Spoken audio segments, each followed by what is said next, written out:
Ano yung mga vlogger?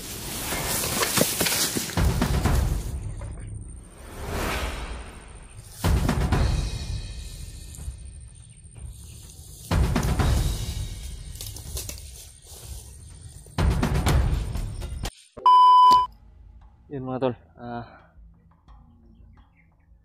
nag-relax po kami ni Brad Andre dito, ni Brad Andre. Kasi malayo-layo na talaga yung narating namin.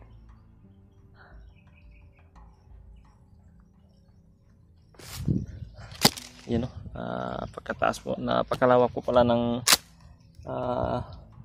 area nito nung yung sabi ni Brad Takloy sa amin, malayo pa pala ito baybayin para patungo doon kung saan talaga yung location binigay niya. Yan po, nasa tok-tok na po kami. Yan si Randy kumakain ng bayabas po.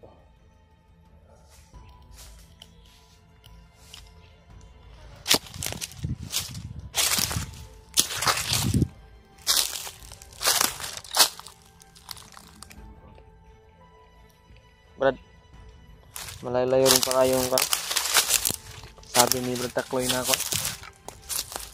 Baybayin pa natin. Palagi wala itong mga lugar mga tol. Ayun Brad, parang may mga kubo na sa taas. Yan yung sinasabi ni Brad Takloy Brad ba na kuta rin daw ng mga bandido. Kuta ng mga bandido pala yan. Wag po kayo mag-alala mga tol. Yung sabi ni Takloy sa amin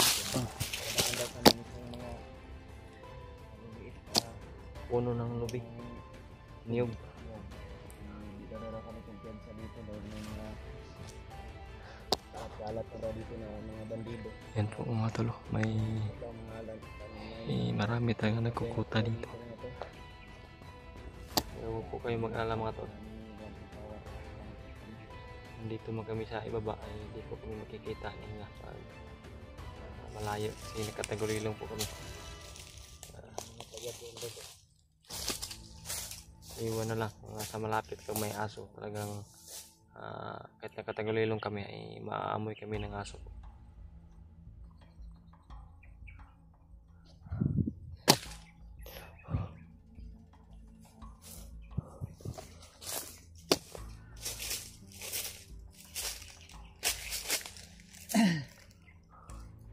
Relax muna kami ni Brad. Hindi tayo dadaan dyan Brad. Santay Brad. Palagaya natin dyan. Tinignan namin yung map kanina na binigay ni Brad Takloy. May daanan doon man daw. Dito tayo sa kanan siguro. Yan. Kaliwa. Kasi mga tol may siguro sa ilog. May pinadala sa amin si Brad Takloy na skits po. Hindi tayo dadaan para shortcut na. Hindi tayo makita. Dahil dito sa bundok kasi makita tayo dito. Marami ding mga uwak na. Maraming uwak, maraming aso. Kahit nakatagulilong kami mga tol, maamoy talaga kami. Parang bundok puro parang tinatarasan ba no? Parang may parang training camp siguro nila yan ba no? Siguro yan. Nakagawa nila ba? Yan. Kakaiba talaga yung gano'n. Kung sinadya nila talaga pag may baka naghanda sila baka may katulad sa ating vlogger, mga hunter ba na gagapang ay makikita agad.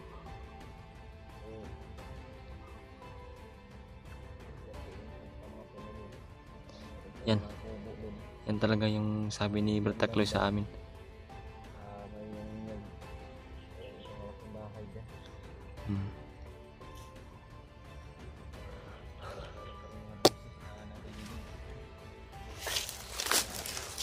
Kuha muna ako ng kambrad.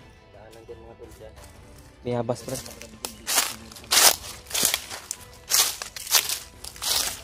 Oh.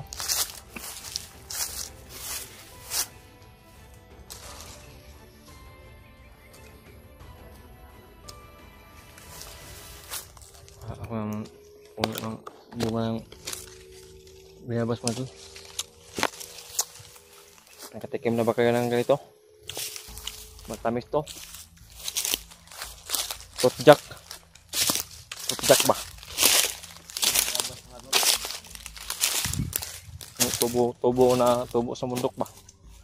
Dahil pag tubad, kainin natin yung liso. Tapos pag magkuhan tayo nito, magbabawas.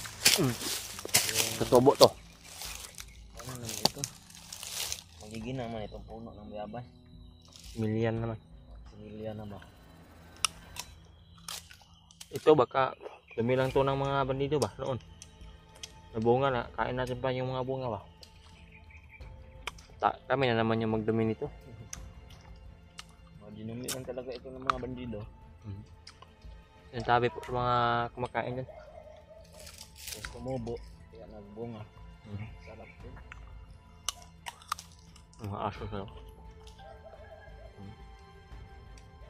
Ito na tayo yung dinadaan dyan.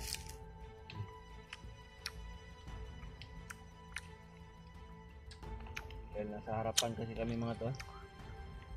Pupuntahan namin yan, ngunit sa likuran po kami dadaan. Iikot lang kami ba? Doon kami sa Redak yan. kaliwa o ano yun? Sapa ba no? Sapa daw pag dito kami dadaan sa kaliwa. Iwasan namin Sa likuran yan, dyan. Mayroon daw mga kwan dyan, mga nakita daw ng puno ng kahoy dyan, nagubat pa masyado. Kaya hindi tayo makita kung doon tayo siguro dadaan. Maganda dyan. Kain muna kami ng mayabas mga tula. Mamayang gabi, may baon naman kami dito na binili namin kanina. Mamaya na kami kakain ng masarap. Sinadya namin na marami-rami yung baon namin na pagkain para pagbaba. kami mahirapan ba pag maubusan. Tagal pa maubusan. Mahal na pa ng mga binta dito sa bundok. May nagbigay naman po kanina na bili talaga ng pagkain. At po ay ita. Alam niyo na po kung sino kayo. Si Balde. Salamat din siya. Commute lang kami po kasi hindi naman pwede na magmotor kami patungo dito. Hindi, wala ring motor si Baldan eh. Okay.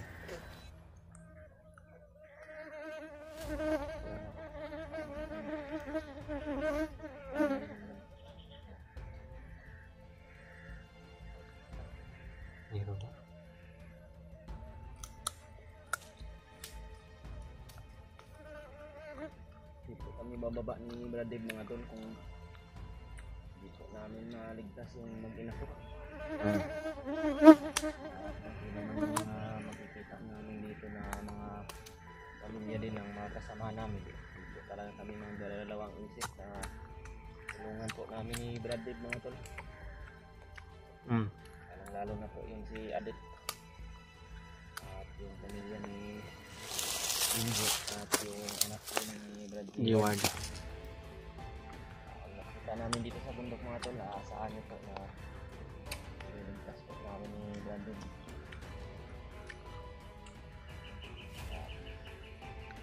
Nakita ko kami ng isang pagkataon. Magkasinan kami. Nakita ko kami na maraming dihan. Pagkataon po namin yung mga kasama namin. Na Kuya Bad at si Brad Raymond. At yung sila Jorge, Steward at Hindi namin kasi na-contact kasi Easy. wala siguro silang signal. Wala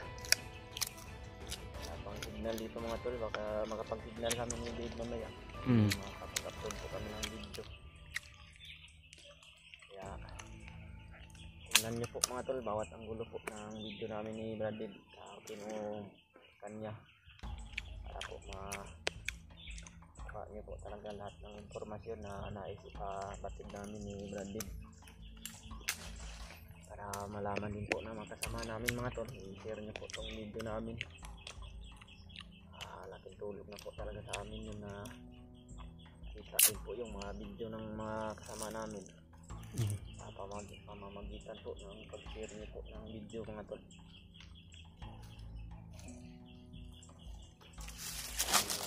Bumilim yung tanahan dito mga tol. Dandaan siguro tayo ngayon, Brad. Ngayon ng hapon, wala na pong araw. Hmm. Ganap na po kami ni Brandon mga tol ng lugar na safety po o pagpahingaan po namin ngayong gabi. Dito tayo dadaan sa kaliwa, Brad. Hindi muna tayo dadaan dyan, Brad. Tado tayo dyan. Mahuli pa tayo dyan.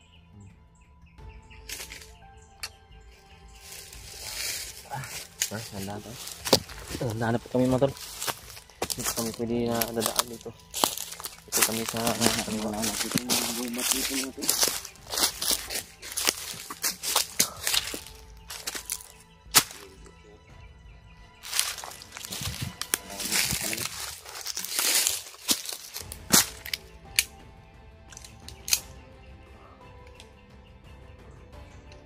Kanan. Ha? Saan Brad? Kanan tayo. Ito yung sinasabi ko yung kung no? Okay.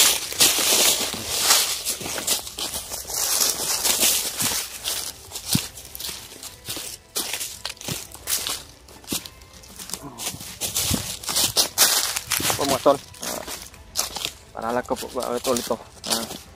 Yung pagdasal niyo po kami palagi sa pag-explore namin. Hahanap ko sa mag-ina ni Brother.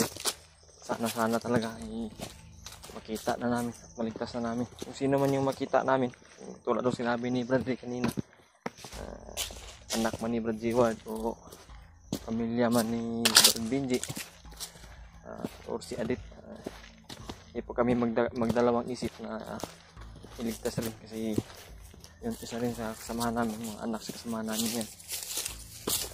Dasali po kami sa pagkasali palagi mga tro. Yun po yung hiling namin palagi sa inyo.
Tapos ni Brad.